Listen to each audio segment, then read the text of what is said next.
Good evening traders. இன்னைக்கு நம்ம என்ன பார்க்க போறோம்னா, மார்க்கெட்டில் ஒரு நடந்திருக்கு. அதாவது நிஃப்டி 50 மே 8 ஒரு 2:15 மணிக்கு ஒன்று நடந்திருக்கு. ஸ்பைக்கு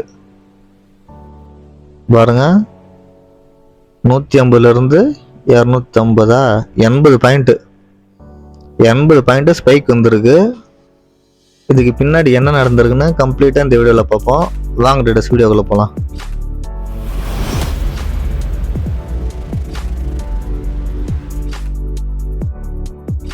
இன்னைக்கு இதான் ஸ்டார்டிங். அதாவது 30 மினிட்ஸ்ல வச்சிருக்கேன். மார்க்கெட்டு கேப் டவுனு, கீழே போகிறான் மேலே வரான், கீழே போகிறான் திருப்பி மேலே வந்து இங்கே வச்சு க்ளோஸ் பண்ணிட்டான். அதாவது சைடு மார்க்கெட் இன்னைக்கு சைடு. சரி, நம்ம வால்யூமில் பார்த்தீங்கன்னா இந்த கேண்டில் ரெட்டுனா ரெட்டு, க்ரீன்னா க்ரீனு பார்த்தீங்கன்னா தெரியும். கீழே இருக்கிறது வந்து வால்யூம் சார்ட்டு.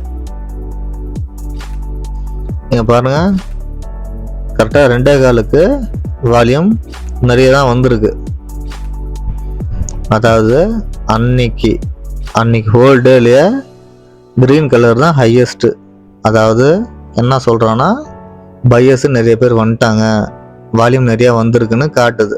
இந்த கேண்டில் பாருங்க. ரீட்டைலர் என்ன பண்ணுவாங்கன்னா, இந்த இடத்துல மார்க்கெட்டு புல்லிஷு என்னமோ நியூஸ் வந்திருக்கு, இல்லை இன்ஸ்டியூஷன் வந்திருக்கான், பார்த்தா இந்த கேப்பை ஃபில் பண்ணுவான்னு ட்ரேடு எடுத்துருப்பாங்க. இந்த கேப் எப்படியும் ஃபில் ஆகிடும்ன்ட்டு ட்ரேடு எடுத்திருப்பாங்க. ஆனால் அடுத்த ஒரு 10 நிமிஷத்தில் என்ன ஆச்சுன்னா, அப்படியே தலைகீழாக கேண்டில் கீழே போயிட்டான், மார்க்கெட்டு கீழே போயிடுச்சு. இது ஏன் அப்படின்னு கேட்டிங்கன்னா, நான் உங்களுக்கு ஆர்டர் ஃப்ளோ எடுத்து காட்டுறேன் பாருங்க.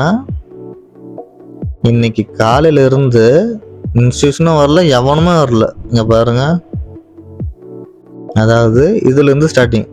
இன்னைக்கு இதுலேருந்து ஸ்டார்டிங் நிஃப்டி 50 ஸ்பாட் தான் வச்சுருக்கேன். இது வந்து டிக் டேட்டான்னு சொல்லுவாங்க, ஆர்டர் ஃப்ளோ டேட்டா. பெரிய இன்ஸ்டியூஷன் வந்தால் மட்டும் இண்டிகேட் பண்ணோம். நம்ம இந்த சார்ட்டில் என்ன தெரியுதுன்னு பார்த்தீங்கன்னா, ஹெவி பையோ செல்லோ எதுவுமே வரல, லாஸ்ட் வரைக்கும் எவனுமே வரல. ஆனால் மணிப்புலேஷன் மட்டும் நடந்திருக்கு. இந்த கேண்டிலில் ஆர்டரே இல்லாமல் 80 பாயிண்ட் கொண்டு போயிருக்கானுங்க ஸ்பைக்கு. நம்ம இந்த ஆர்டர் ஃப்ளோ மட்டும் இல்லைன்னா நம்மளும் இந்த ட்ரேட் எடுத்திருப்போம், கேப் ஃபில் ஆகிடுவோம் அப்படின்னு. அது இல்லாமல் என்னமோ எஸ்பிஐ நியூஸ் வந்து பாசிட்டிவாக முடிஞ்சிருக்கு, அதையும் பார்ப்போம். எல்லாரும் நியூஸ் பேஸ் பண்ணி கூட ட்ரேட் எடுப்பாங்க. இங்கே பாருங்க, 1 hour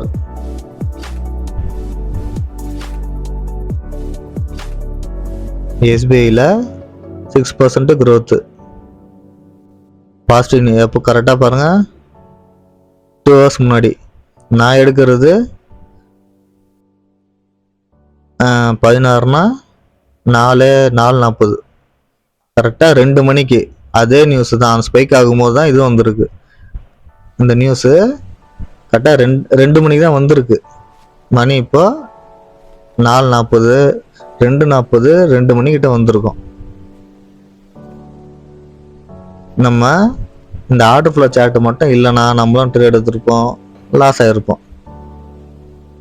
ஓகே ட்ரேடர்ஸ், இந்த வீடியோவில் நான் என்ன சொல்ல வரேன்னா, வால்யூமோ நியூஸோ ஓப்பன் இன்ட்ரெஸ்ட்டோ எதை பேஸ் பண்ணியும் ட்ரேடே எடுக்காதீங்க. நீங்கள் எடுக்கிறதா இருந்தால் ஒரு லாஜிக்கோடு எடுங்க. ஆர்டர் ஃப்ளோ டேட்டாவோ இல்லை உங்கள் ஸ்ட்ராட்டஜி படியோ அப்படி இருந்தால் எடுங்க. இந்த ஃப்ரீ டேட்டா வச்சு மட்டும் ட்ரேடே எடுக்காதீங்க. ஃப்ரீ டேட்டானா என்ன சொல்கிறேன்னா, வால்யூம் ஓப்பன் இன்ட்ரெஸ்ட்டு இந்த மாதிரி ஃப்ரீ டேட்டா மட்டும் வச்சு எந்த ஒரு ட்ரேடும் எடுக்காதீங்க. நீங்கள் ஆட் அண்ட் லேர்ன் பண்ண காசு ஈஸியாக ட்ரேடில் விட்டுருவீங்க. இந்த மாதிரி தான் ட்ரேட் எடுத்து 99% ட்ரேடர்ஸு லூஸ் ஆகுறது இதனால தான். ஓகே ட்ரேடர்ஸ், இந்த வீடியோ உங்களுக்கு யூஸ்ஃபுல்லாக இருந்திருக்கும்னு நினைக்கிறேன். அடுத்த வீடியோவில் பார்ப்போம். Thank you traders.